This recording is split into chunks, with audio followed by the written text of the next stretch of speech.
So we're gonna go ahead and jump in right into this video. Okay, if you want to focus, there you go. Yeah, we're gonna go ahead and jump in right into this video. Things aren't looking too hot for the Lexus, okay? Not that it's like, you know, well, I don't really know what's going on, to be honest. I'll just go ahead, I'm gonna go ahead and show you guys pretty much what's going on. All right, so just last night, I went ahead and I decided, you know, check my oil, see how it's going.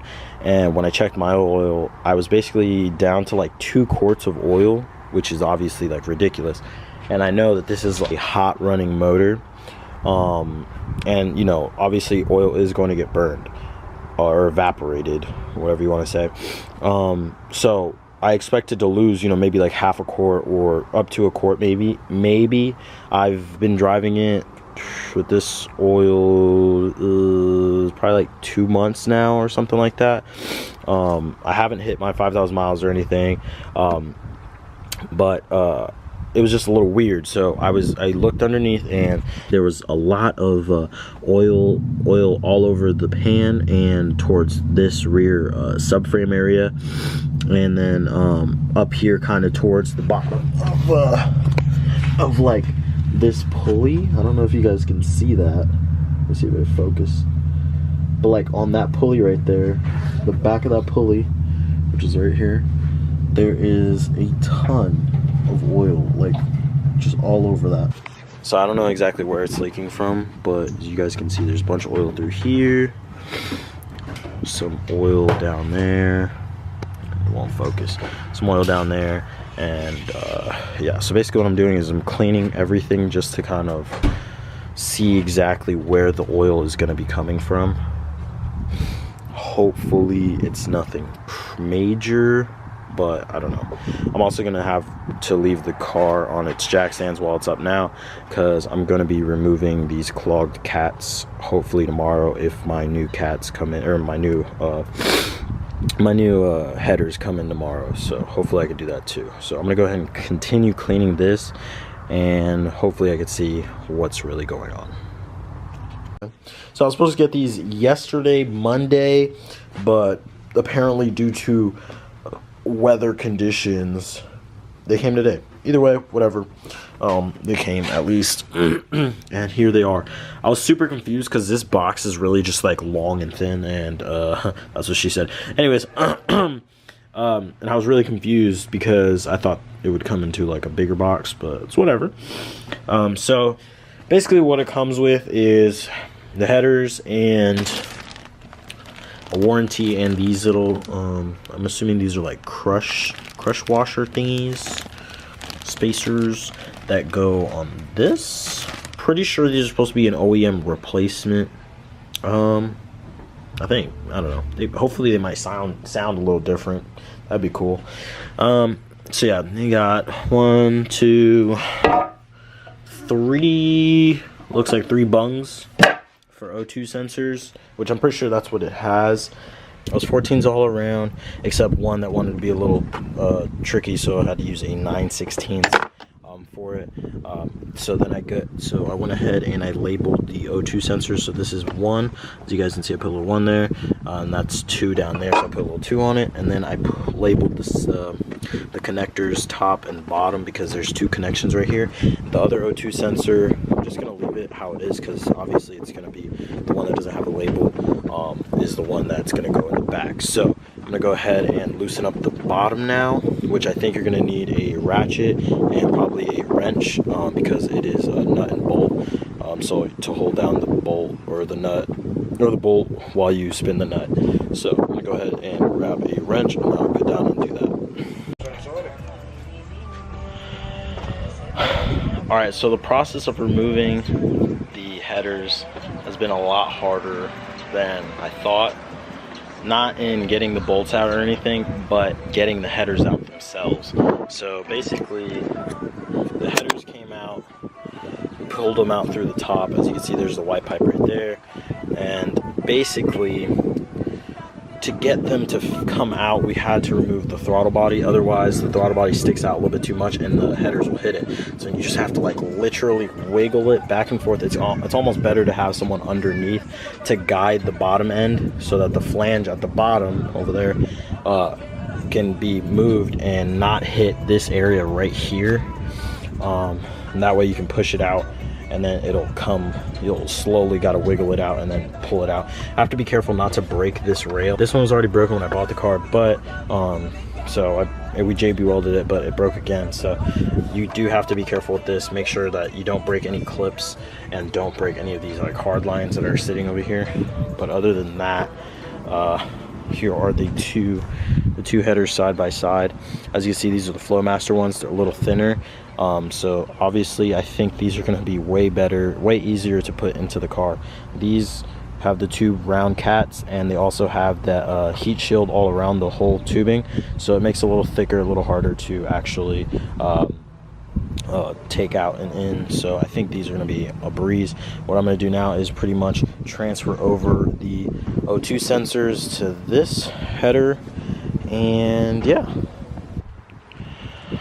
Alright, so after a lot of grunting and pain, mashing my fingers, finally got the headers. Okay, so here they are. Headers are in. They're all bolted down and everything right now. So basically I just slid on the new gaskets on there, and then I slid in the I had all the O2 sensors already on there, so I just slid that in, and then I made sure that I plugged up the O2 sensor in the back first, because it's kind of a pain to get to if you don't do that.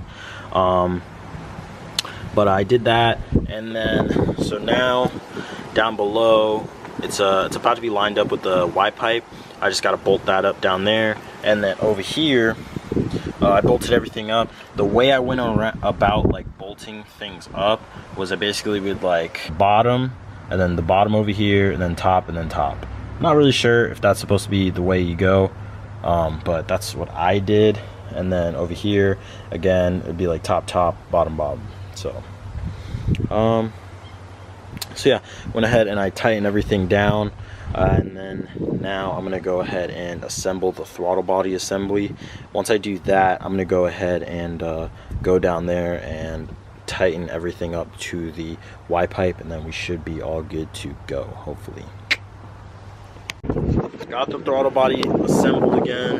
One thing I did run into down there is there's like a little bracket down there that I don't know what it's for. It doesn't really serve a purpose, I don't think, but there's a bracket down there that didn't want to line up with the bolt holes, but I got it to work.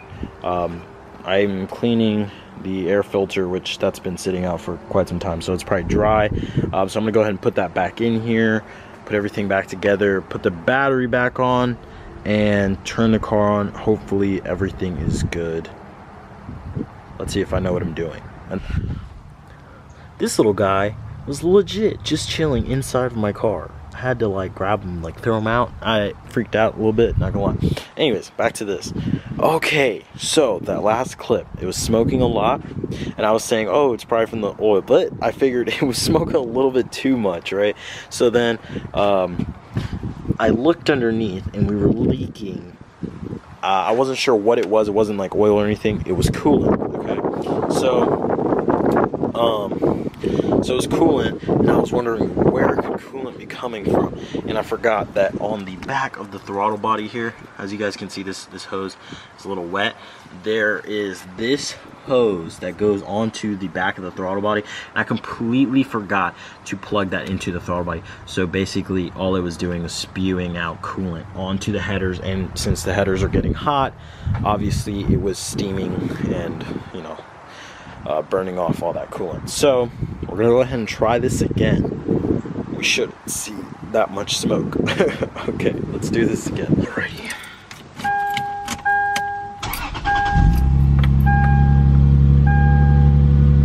Okay, so far so good. Don't see any smoke. Looking good. Definitely no more smoke like it was doing before. So that's good. Smoking a little bit down there. I don't know if the camera's picking it up.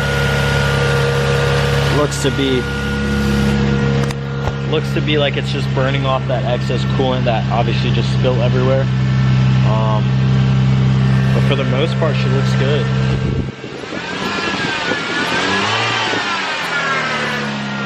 I'm not exactly sure if these headers will make the car sound louder than the OEM headers. I'm assuming they might, only because the cats on these are, I think they're a lot smaller, and it's Flowmaster, so they might be like a high flow resonator. I'm not exactly sure, but she seems to be breathing pretty well. So I'm gonna let her idle for a little bit, see what's going on, and I'll check back with you guys when she's on the ground. So do that. All right, guys. So everything is wrapped up.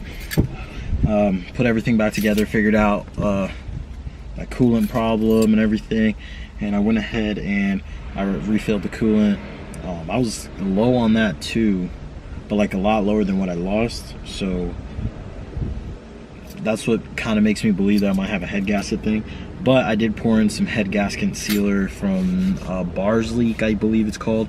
But yeah, so I'm gonna go. I have to go to the gym today, so I'm gonna go ahead and turn on the car and take a trip to the gas station real quick. I need some gas, and then I guess we'll really see the difference once everything gets a little moving. So I'll go ahead and turn the car on now. The car's already been warmed up for quite some time now, so I'm just gonna go ahead and go to the gas station. It's literally outside my neighborhood, so I will let you guys know. All right, so I've been driving it for a while, and I don't know, I'm gonna throw you guys up there. There we go. It feels like kind of sluggish in the low end. I don't know how to describe it. It's a little weird. It might just be that, you know, it's like new and I haven't driven this car in like 5 days or something. I'll be driving a different car, but I don't know. So everything was fine. Now there's like a slight whistle noise. I don't know where it's from. Is that? I don't know where it's from, but I don't know, it might just be because it's a different system that it sounds like that. Who knows? Currently I'm at advanced because the check engine light did pop on again on the car.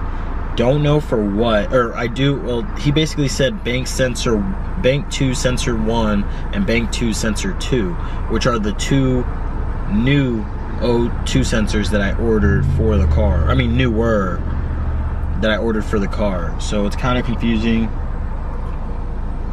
I don't know if he just reset it, so I'm gonna go ahead and drive the car some more. Hopefully it doesn't act up again. I don't know. If so, then I probably have to buy those sensors, and I'll probably just go ahead and buy the third sensor while I'm at it. So we'll see. I don't know. Cars are frustrating. Very frustrating. Frustrating.